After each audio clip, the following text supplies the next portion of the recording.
अस्सलाम वालेकुम, मेरा नाम मोहम्मद तारिक है और इस लेक्चर में मैंने आखिरी 3 प्रॉब्लम्स को डिस्कस करना है चैप्टर नंबर 4 के।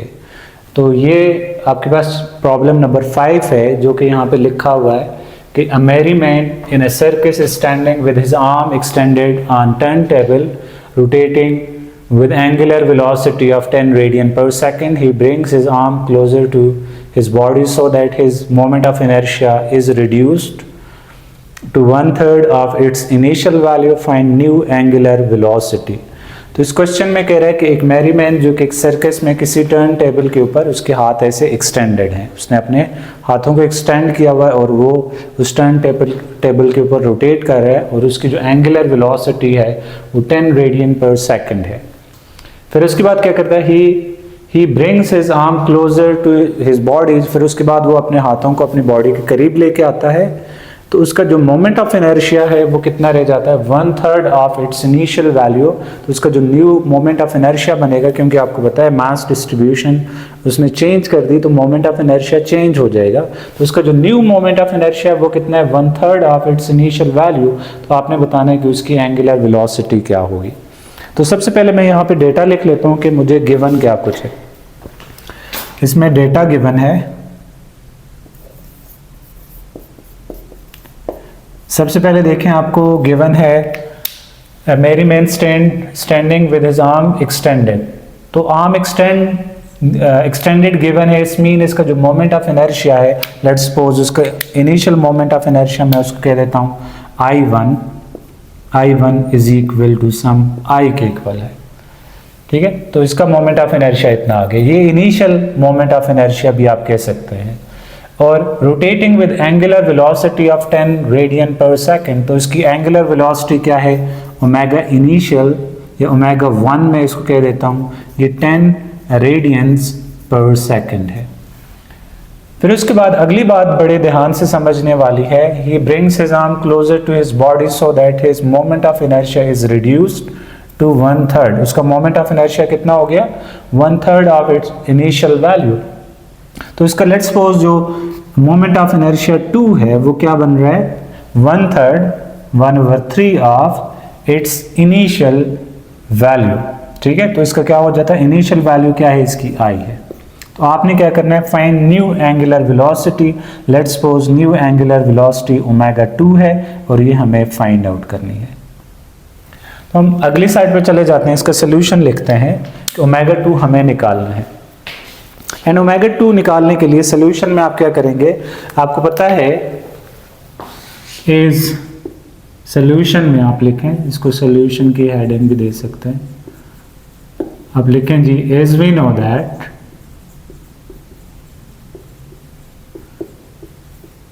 Law of conservation of momentum क्या है, law of conservation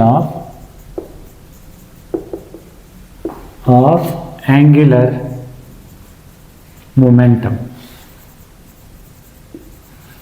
law of conservation of angular momentum होता है कि एंगुलर मोमेंटम 1 इक्वल होगा एंगुलर मोमेंटम 2 के, या एंगुलर मोमेंटम इनिशियल इक्वल होगा एंगुलर मोमेंटम फाइनल के। तो अब आप ये भी जानते हैं कि एंगुलर मोमेंटम इक्वल होता है I ओमेगा के।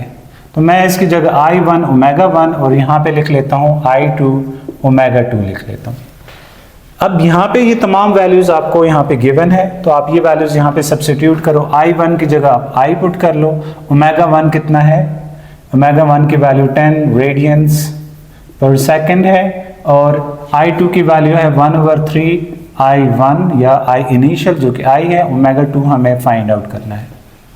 तो आप यहाँ से देख सकते हैं कि ये I इस I के साथ कैंसिल आउट हो जाएगा, 3 यहाँ पे डिवाइड इधर आके मल्टीप्लाई होगा, तो ये हो जाएगा 3 मल्टीप्लाई बाय 10 रेडियंस पर सेकंड आ जाएगा। तो ये आपके पास ओमेगा 2 आ गई। एंड ओमेगा 2 आपके पास यहाँ से आप देख सकते हैं, तो ये इक्वल हो जाएगा 30 रेडियंस पर सेकंड। तो ये इसका आंसर आ गया एंगुलर वेलोसिटी के लिए। जी एक और क्वेश्चन है, a boy exert a force of 200 newton at edge of 30 kilogram merry go round which has a radius of 2 metre, calculate angular acceleration produce when no one on the merry go round, कि जब उस Mary go round के ऊपर कोई भी ना हो, और दूसरा when a boy of two 20 kilogram weight set 1.5 metre away from the centre, ignore air friction. तो आपने क्या करना है, लेट्स सपोज आपके पास एक मैरी गो राउंड है और आपने उसके लिए एंगुलर एक्सेलरेशन निकालना है। लेट्स सपोज ये आपके पास मैरी गो राउंड है, इस पे एक फोर्स लगी है इस डायरेक्शन में और इसकी वजह से ये ऐसे रोटेट कर रहा है, ये फोर्स लगी और रोटेशन है। इसका जो वेट है, इसका जो वेट है मास ऑफ मैरी गो, वो आपके पास कितना है, 30 किलोग्राम है। और ये जब रोटेट कर रहा है तो आपने बताना है कि इसका जो एंगुलर मोमेंटम, एंगुलर एक्सेलरेशन क्या होगा।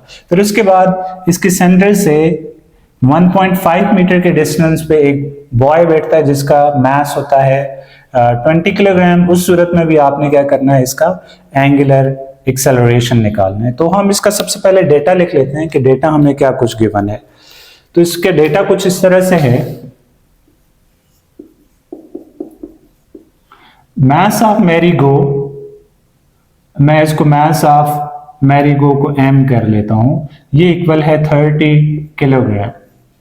और इसमें जो फोर्स लग रही है, फोर्स कितनी है, 200, फोर्स की वैल्यू यहां पे गिवन थी, boy exert force of 200 Newton, force कितनी है 200 न्यूटन, और एच पे ये फोर्स लगा रहा है। और इसका जो रेडियस है, radius of merry go is equal to 2.0 metre है।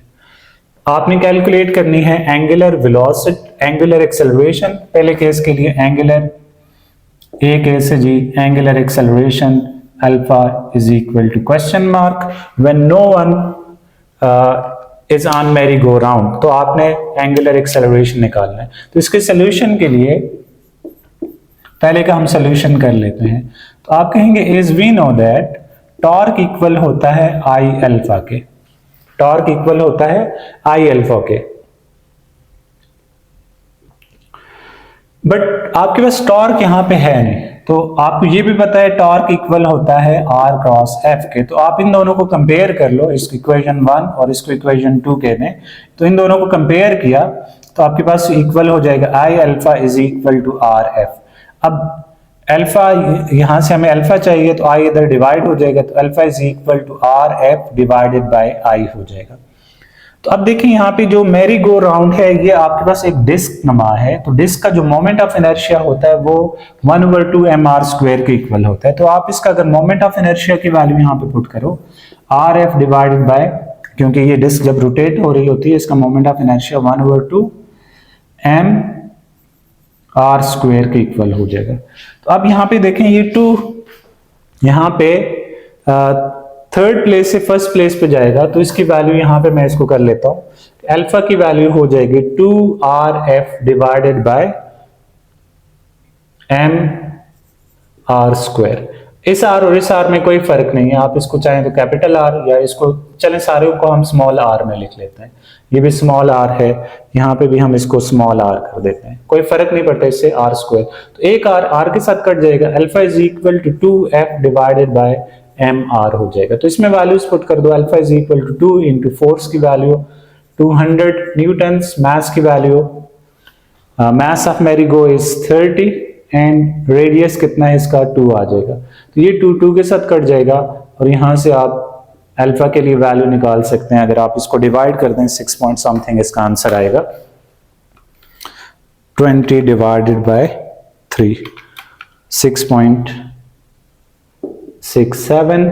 इसके यूनिट्स होते हैं रेडियन पर सेकंड स्क्वायर, इसके यूनिट्स आ जाएंगे जब कोई नहीं बैठा हुआ। अब इसका बी पार्ट आपने थोड़ा सा ध्यान से समझना है।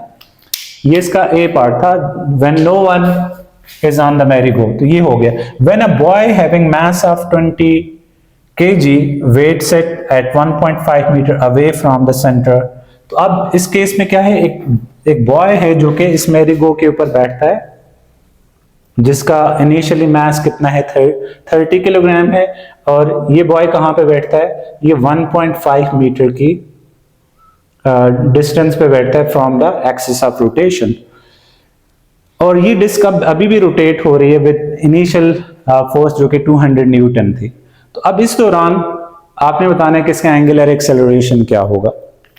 देखिए हमें अगेन रिलेशन तो यही यूज करना होगा कि टॉर्क इक्वल है आर एफ के और टॉर्क इक्वल है आई अल्फा के। इन दोनों के कंपैरिजन से अल्फा की वैल्यू होगी आर एफ डिवाइडेड बाय आई। तो आप यहाँ पे इसी इक्वेशन का सहारा लेंगे बी पार्ट के लिए। आप कहेंगे एज वी नो, जो कि आप पहले से कर चुके हैं इसको, कि अल्फा इक्वल होता है आर एफ डिवाइडेड बाय आई के। अब देखें जब बॉय इसके ऊपर बैठता है या खड़ा होता है यहाँ पे, तो अब मोमेंट ऑफ इनर्शिया दो चीजों का होगा, एक इस मैरी गो राउंड का होगा प्लस बॉय का होगा। तो यहाँ पे मैं ये बात लिख लेता हूं कि moment of inertia angular acceleration equal होगा R F divided by moment of inertia of merry go plus moment of inertia of boy हो जाएगा। तो आप इन दोनों मोमेंट ऑफ इनर्शियाज की वैल्यूज पुट करनी है यहाँ पे आपने। तो अल्फा फॉर बॉय इक्वल होगा, आर की वैल्यू कितनी है, चलें अभी वैल्यूज नहीं पुट करते, इसको थोड़ा सा हम मैनिपुलेट कर लेते हैं। Are F divided by moment of inertia of merry-go कितना होगा 1/2 mr स्क्वायर। mr स्क्वायर किस चीज का, मैरीगो राउंड का जो मोमेंट ऑफ इनर्शिया रेडियस है, तो वो आप यहाँ पे लिखेंगे। इसको आपने कैपिटल आर से लिखा हुआ तो इसको कैपिटल आर लिखें, जैसे यहाँ पे देखें ये कैपिटल आर है, plus moment of inertia boy. Boy को आप यहाँ से यहाँ पे एक पॉइंट मैच की तरह एक्ट कराएंगे जो कि इक्वल होगा m of boy and radius of boy हो जाएगा। क्योंकि रेडियस ऑफ बॉय हमने यहाँ पे नहीं लिखा तो मैं लिख लेता हूँ कि radius of boy is equal to 1.5 metre. तो अब इसमें वैल्यूज ही सब्स्टिट्यूट करनी है। देख लो alpha for boy is equal to R की वैल्यू 2, ये आपके पास मैरीगो का है, और फोर्स आपके पास 200 Newton divided by 1/2 mass of merry-go is 30 and radius of merry-go is 2 का square plus mass of boy is 20 and radius कितना है 1.5। अगर आप ये सारा कुछ कैलकुलेटर में एज इट इज डाल दें तो इसका आंसर आ जाएगा